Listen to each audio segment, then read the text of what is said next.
Hello. Hello. Hello. Hello. నమస్తే అండి. Sir నమస్తే అన్న.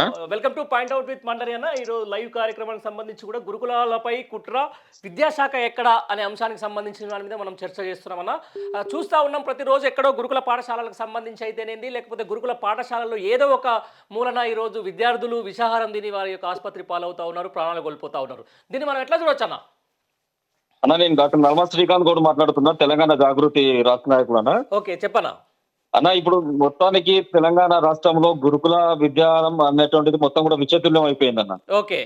ఇలా గురుకులాల పరిస్థితి చూస్తే ఈ రోజు కేసీఆర్ గారు ఉన్నప్పుడు ఉన్నటువంటి గురుకులాల పరిస్థితి ఏంటి, ఇలా రేవంత్ రెడ్డి 12 నెలల పాలనలో గురుకులాల పరిస్థితి ఏంటి అనేటువంటి బేరీజ్ చేసుకుంటే ఇలా ప్రజలు విద్యార్థుల యొక్క తల్లిదండ్రులు భయభ్రాంతులకు లోనవుతున్నారు. ఓకే. పిల్లలను పంపాలన్నా కానీ కనీసం పిల్లలన్నా మిగులుతారు కళ్ళ ముందు, ఏదో ఒక స్కూల్లో పంపించుకుంటాం అనేటువంటి పరిస్థితుల్లో ఇలా దయనీయమైనటువంటి పరిస్థితుల్లో తల్లిదండ్రులు ఉన్నారు. ఓకే. మీరు ఒక్కసారి ఆలోచించండి అన్న, ఇలా గురుకులాలలో కేసీఆర్ గారి ఆధ్వర్యంలో పూర్ణ గాని ఆనంద్ గాని ఇలాంటి పిల్లలు ఇలా ఎవరెస్ట్ ను అధిరోహించినటువంటి పిల్లలు. అవును అవును. అదే బీఆర్ఎస్ ఆధ్వర్యంలో 4,000 కోట్ల రూపాయల బడ్జెట్ ను ఈ రోజు ఖర్చు పెట్టినటువంటి పార్టీ ఆ రోజు బీఆర్ఎస్ ప్రభుత్వం. ఈ రోజు గురుకులాల పైన ఈ యొక్క రాష్ట్ర ప్రభుత్వం, కాంగ్రెస్ ప్రభుత్వం, రేవంత్ రెడ్డి సర్కార్ ఏం ఖర్చు పెడుతుందన్న? 700 కోట్ల రూపాయలు ఖర్చు పెడుతున్నారు. నేనేమడుతున్నా, ఈ రాష్ట్ర ప్రభుత్వాన్ని కేవలం నేరాలు చేసి జైలు పాలైనటువంటి ఖైదీలకు కూడా ఈ రోజు 83 రూపాయలు ఈ రోజు మెస్ ఛార్జీల కింద కేటాయిస్తున్నారు. ఈ రోజు గురుకులకు సంబంధించినటువంటి విద్యార్థులకు కేటాయించినటువంటి మెస్ ఛార్జీలు ఎంత?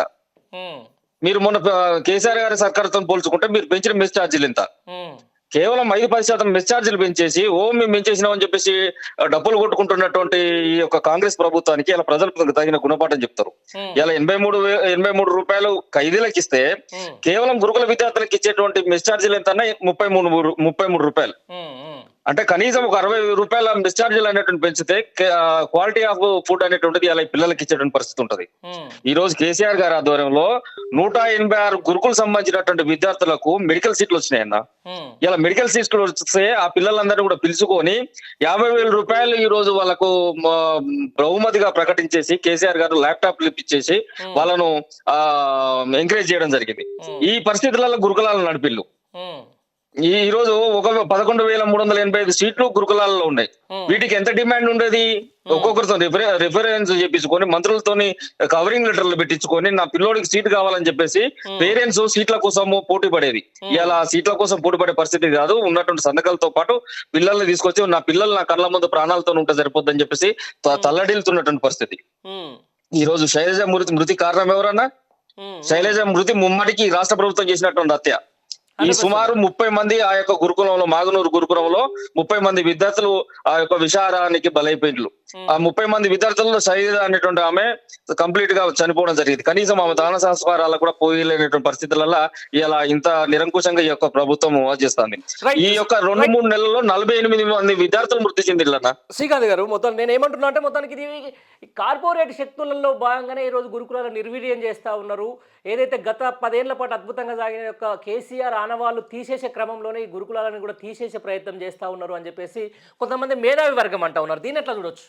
తప్పకుండా ఇది కేసీఆర్ గారు ఆనవాళ్ళు అనేటువంటిది ఏదైతే హిస్టారికల్ మాన్యుమెంట్స్ ఉన్నాయో, ఈ రోజు ఉండబడేటువంటి సెక్రటరేటే కావచ్చు, లేకుంటే కాళేశ్వరం ప్రాజెక్టే కావచ్చు, ప్రజలకు ఇచ్చినటువంటి సంక్షేమ ఫలాలే కావచ్చు, వీటన్నిటిని తీసేసే పరిస్థితి లేదు. కాబట్టి కేసీఆర్ యొక్క ఆనవాళ్ళు ఏంటిది? ఒక 1023 గురుకులాలను తీసుకొచ్చినటువంటి చరిత్ర కేసీఆర్ గారికి ఉన్నది. వీటిని నిర్వీర్యం చేయడం ద్వారా ఈ పేద మధ్య తరగతి పిల్లలు అనేటువంటి వాళ్ళు తెలివి కల వాళ్ళు కావద్దు, బహుజన వర్గాలు తెలివి కల వాళ్ళు కావద్దు, దళిత వర్గాలు తెలివైనటువంటి పిల్లలు కావద్దు అని చెప్పేసి ఒక ఫ్యూడలిస్ట్ భావాలతో ఈ యొక్క రేవంత్ రెడ్డి పరిపాలన సాగుతుందని చెప్పేసి నిజంగా మేము భావిస్తున్నాం. ఈ రోజు చాలా మంది మీకు ఒక 2 అంశాలు చెప్పాల్సినటువంటి అంశం ఉంది. ఇలా సమ్మర్ సమరాయ్ అని చెప్పేసి ఒక ప్రోగ్రామ్ తీసుకొని, అమ్మ నాన్న అలసల్ అని చెప్పేసి ప్రోగ్రామ్ ని తీసుకొని పిల్లలతో తల్లిదండ్రులు గడుపుతూ స్కూల్ ఆవరణాలను కూడా వాళ్ళు క్లీన్ చేసేటువంటి విధంగా పేరెంట్స్ కార్యాచరణ ఆ రోజున ఆర్ఎస్ ప్రవీణ్ కుమార్ గారు వీళ్ళందరూ ఉన్నప్పుడు ఆ నిర్వహణ అనేటువంటి జరిగింది. ఇట్లాంటి నిర్వహణ జరగడం ద్వారా అక్కడ కనీసం తేళ్లు గాని, పాములు గాని, ఈ ఎలుకలు గాని ఇట్లాంటి ఏవి కూడా రాకుండా పరిసరాలను శుభ్రం చేసుకునేటువంటి పద్ధతులు ఉండే. ఇలా ఆర్మూర్ డిగ్రీ కాలేజీలు అన్న, ఆర్మూర్ డిగ్రీ కాలేజీలకు ఎంత కాంపిటీషన్ ఉండేనా ఈ రోజు గురుకులాలలో? అదే స్పోర్ట్స్ సంబంధించిన స్కూళ్ళకి ఎంత కాంపిటీషన్ ఉండేనా? ఈ కాంపిటీషన్స్ ఈ రోజు ఉన్నాయా? ఎక్కడ కూడా వాళ్ళు ఏమడుతున్నారు అన్న, ఫుడ్ ఫెసిలిటీ అడుగుతున్నారు, ఫ్యాకల్టీని అడుగుతున్నారు. ఇటీవల కాలంలో 2000 మంది గెస్ట్ ఫ్యాకల్టీలను తొలగించిన చరిత్ర ఎవరిది? ఈ రాష్ట్ర ప్రభుత్వాన్ని కదా. ఇలా వాంకిడ్ అయితేంది, మాగునూరు అయితేంది, సిద్దిపేట అయితేంది, ఇలా పోల్చుకుంటూ పోతే అనేక రకాల కరీంనగర్ లో ఉన్నటువంటి మొన్న ఓల్డ్ ఏజ్ స్కూల్లో కూడా అక్కడ కూడా ఇటువంటి విషపరమైనటువంటి ఆహారాన్ని పెట్టడం జరుగుతుంది. కంట్రోల్ బియ్యము కనీసం మెరుగలు ఏరకుండా విషతుల్యమైనటువంటి ఆ బియ్యాన్ని పంపించడం ముద్ద అన్నం అవుతున్నది. కనీసం క్వాలిటీ ఆఫ్ ఎడ్యుకేషన్ ను పక్కన పెడితే క్వాలిటీ ఆఫ్ ఫుడ్ కూడా ఆ పిల్లలకి వెళ్ళినట్టు దౌర్భాగ్య పరిస్థితులలో ఈ రాష్ట్ర ప్రభుత్వము ఉంటే ఎంత లేకపోతే ఎంత అనే విధంగా ఈ రోజు తయారైందన్న. రైట్ అన్న, దీనికి సంబంధించి కూడా చాలా మంది మనతో మాట్లాడేందుకు సమయభావం వల్ల మీరు తీసుకోలేకపోతున్నాం. మళ్ళొకసారి మీ ప్రశాంతంగా మీరు తీసుకుంటామన్నా. రైట్, థ్యాంక్ యూ శ్రీకాంత్ అన్న.